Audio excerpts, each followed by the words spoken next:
Assalamualaikum warahmatullahi wabarakatuh. Hai teman-teman, pernah nggak sih kalian mikir kenapa setiap 1 Juni kita memperingati hari lahir Pancasila? Bukan sekedar tanggal merah loh, tapi hari yang menandai lahirnya jati diri bangsa Indonesia. Mari kita bahas di presentasi selanjutnya. Pancasila lahir melalui 3 tahapan penting yang mencerminkan semangat musyawarah pendiri bangsa, yaitu tahapan pertama ialah BPUPK dan 3 usulan yang terjadi pada bulan Mei hingga Juni tahun 1945. Lalu dilanjutkan ke tahapan kedua, ialah Piagam Jakarta dan Kompromi, yang terjadi pada tanggal 22 Juni 1945. Dan tahapan terakhir yaitu tahapan ketiga, penetapan oleh PPKI pada tanggal 18 Agustus 1945. Berikut penjelasan singkatnya.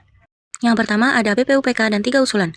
Proses dimulai dengan dibentuknya BPUPK atau Badan Penyelidik Usaha-Usaha Persiapan Kemerdekaan pada 29 April 1945. Dalam sidang BPUPK pada 29 Mei hingga 1 Juni 1945, dasar negara diperdebatkan. 3 tokoh menyampaikan usulan penting.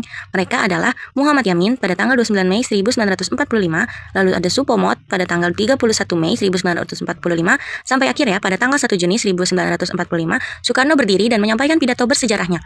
Ia mengusulkan 5 prinsip yang kita kenal sebagai Pancasila, yaitu ketuhanan, kemanusiaan, persatuan, kerakyatan, dan keadilan sosial. Saat itulah pada tanggal 1 Juni ditetapkan sebagai hari lahir Pancasila. Yang kedua ada Piagam Jakarta dan Kompromi. Untuk menyatukan berbagai usulan, dibentuklah Panitia 9. Hasil rumusan mereka adalah Piagam Jakarta.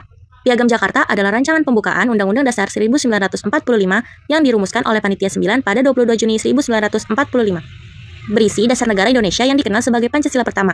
Dokumen ini awalnya memuat kalimat ketuhanan dengan kewajiban menjalankan syariat Islam bagi pemeluk-pemeluknya di sila pertama.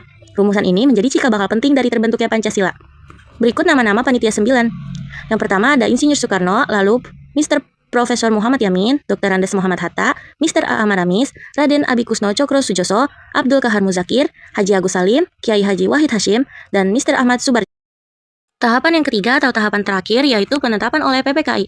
Setelah proklamasi kemerdekaan, PPKI atau Panitia Persiapan Kemerdekaan Indonesia bersidang pada 18 Agustus 1945.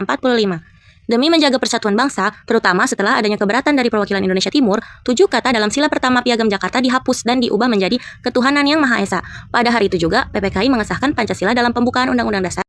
Bayangin deh, dari PPUPKI ke Piagam Jakarta hingga PPKI, semua proses itu menunjukkan satu hal penting, semangat musyawarah, toleransi, dan persatuan. Mereka nggak cuma berpikir untuk kelompoknya sendiri, tapi untuk seluruh rakyat Indonesia. Nah, pelajarannya buat kita generasi muda jelas banget. Perbedaan itu bukan alasan untuk terpecah, tapi peluang untuk mencari titik temu, kayak para pendiri bangsa dulu. Jadi, setiap kali 1 Juni datang, ingatlah bukan cuma sejarahnya, tapi semangatnya. Karena dari semangat itulah Indonesia lahir, dan dari tangan kita lah masa depan Indonesia akan terus tumbuh.